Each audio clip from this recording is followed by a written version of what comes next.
Greetings, everyone. This is Coyote Three Feathers.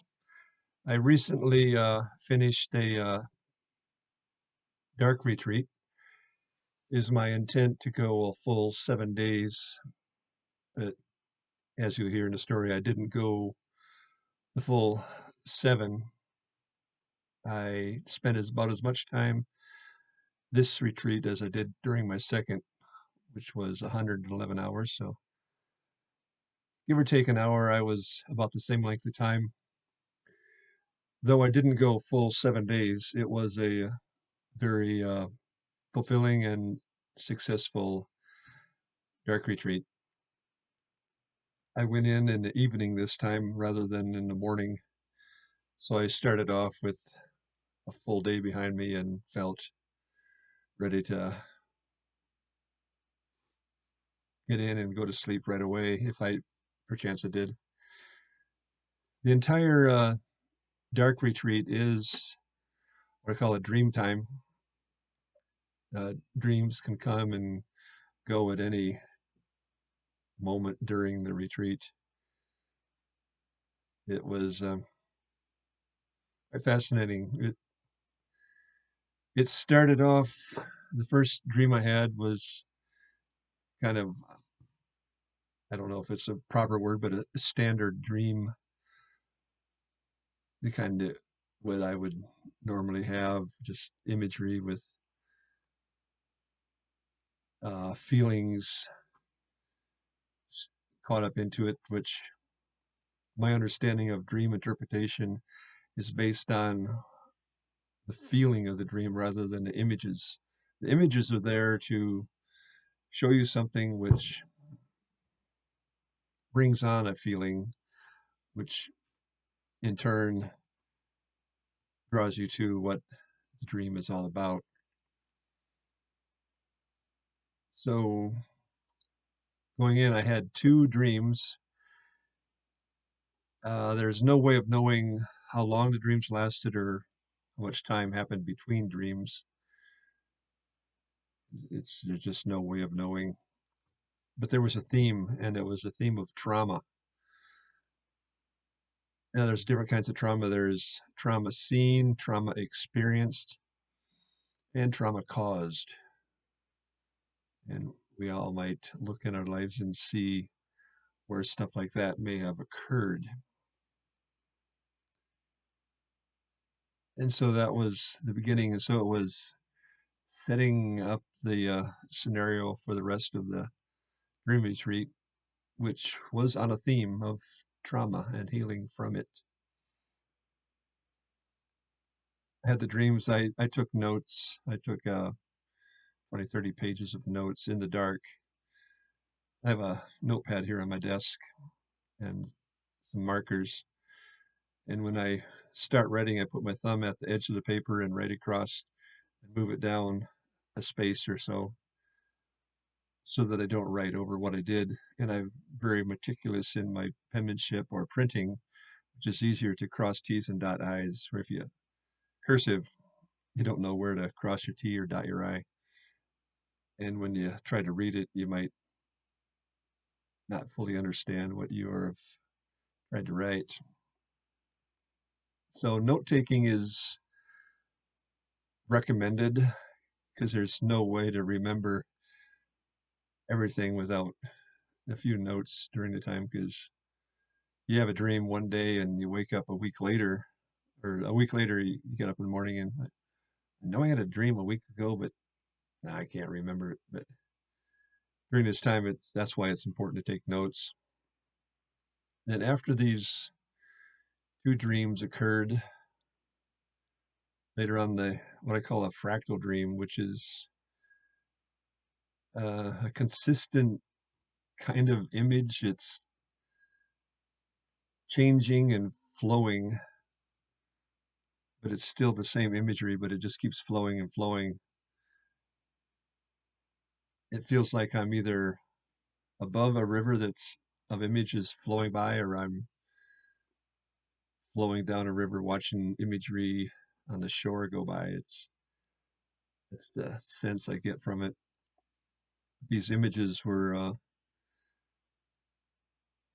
in a line with experience and feeling trauma.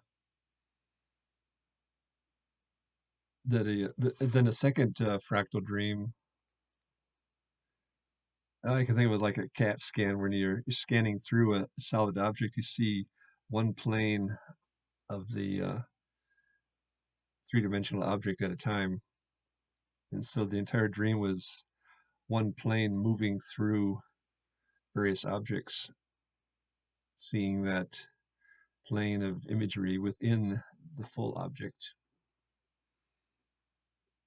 And that these dreams, they just seem to last for hours. I don't know how much time is actually passing in actual time, which throws a person off in thinking, what day is it? Because dream time takes you to a state where much perceived time passes, whereas in actual 24-hour clock time, only a few minutes pass. So after these two fractal dreams occurred, and I was able to just sit back in the dark and rest or sleep or toss and turn, which I do a lot of. It can get very uncomfortable with prolonged periods of time just laying in bed. So I'd get in bed, my back would hurt. I'd sit up and move around, get a drink, sit on the bed for a while, lay down. That was pretty much my activity. Then another dream occurred, and it was a different essence.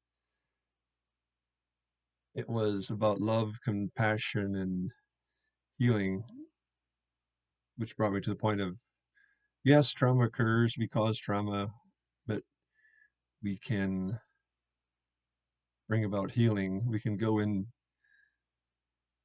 look at what's the makeup of it all is and bring in healing energy, healing thoughts, and work on emotional, physical types of trauma by our intent to relieve ourselves of it or help another person relieve themselves from it. And then it seems like for the longest time, nothing happened. And I was just laying there and I wondered, what's next? And then the big fractal dream, it just came on like I was just laying in the dark and all of a sudden, bam, there was this, my entire ceiling looked like a flat screen TV. And there's this very colorful imagery just flowing in the fractals. And it just went on and on and on. It was just amazing to watch. And I'm thinking, how is my brain coming up with such imagery and taking it to where it's taking it? It was just amazing to watch that all this was a product of my brain. Because I was laying there and I did this, I could still see it. When I was laying on my back, I was here looking up at the ceiling. It looked like a big flat screen TV. But if I had to move and I turned toward the wall, it looked like just a little screen. Though I can't see the wall, depending on which direction I was looking to the nearest wall or ceiling, the size of the image changed, which is really odd. I don't know what might cause that to happen. It was just very interesting. And that one seemed to be the longest of all the imagery. It was just big and powerful, colorful, and it eventually just faded back into darkness. And I'm laying there thinking, wow, that was just trippy. And between these dreams, there's just long periods of just silence. I sometimes I'll see flashes of light, little specks of light. The air will appear like it's full of dragonflies, just twinkling little lights all over the place. Just very beautiful. But one time, this was this flash that came on. It was all triangles in a pattern, a grid, every other triangle was a light, and it was just intensely bright. It was just filled my vision with this grid of glowing triangles.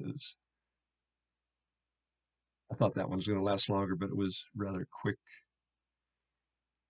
And there was other times where I saw lights, and one time I saw this bright light in the corner, and I actually did this, knowing that it was just a product of my brain. It was nothing actually in this room. It was all in my imagination, in my brain. But I still reacted to this bright light like it was an external light being shined in my face. So these things are, everything is happening in here. There's nothing out here. It's just darkness. And it'll trip you up, and it's really quite amazing. Then I got to a point where I was winding down, and then had one final dream. I was tearing apart some old boards in a barn, and every layer I took, more boards appeared, and they got thicker. And with every board removed, nails and spikes started appearing. And this entire dream was accompanied by what felt like a DMT surge. So I felt like my body and my brain was actually producing DMT. I had that same feeling that you get when DMT is surging through your system and triggering all kinds of things in your brain. I was pumping my feet on the bed and just breathing through my teeth, and the stream went on, and I have an intense fear of nail sticking out of boards. As a child, I stepped on a few, and it's not very pleasant. But that dream went on, and after it started fading, I knew that I had to get up, and I felt like it was time to start reintegrating. So I opened the door to my room, and there was this wee bit of moonlight shining on the floor, and it was so stimulating that I couldn't even handle it. So I closed the door and got my sleep mask and put it on, and went out there and made a radio call to someone to come and help. I made the call, and I was in a sensitive emotional state, so I turned it back off, and so no one could answer me back. And then someone finally figured out that I called and I needed help, and sometime later, someone came over and we talked, and I began my integration process, which was quite interesting. I might have to make a second video because I'm coming up on 15 minutes. But anyway, after a friend left, after a brief talk, I laid back down and had 7 more DMT surges as I lay in bed.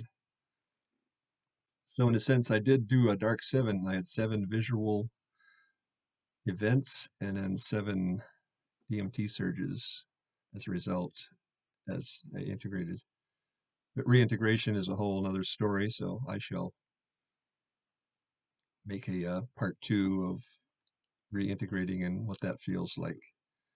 So this is Coyote in the Woods, sitting in my little cabin, doing stuff in the dark. Take care.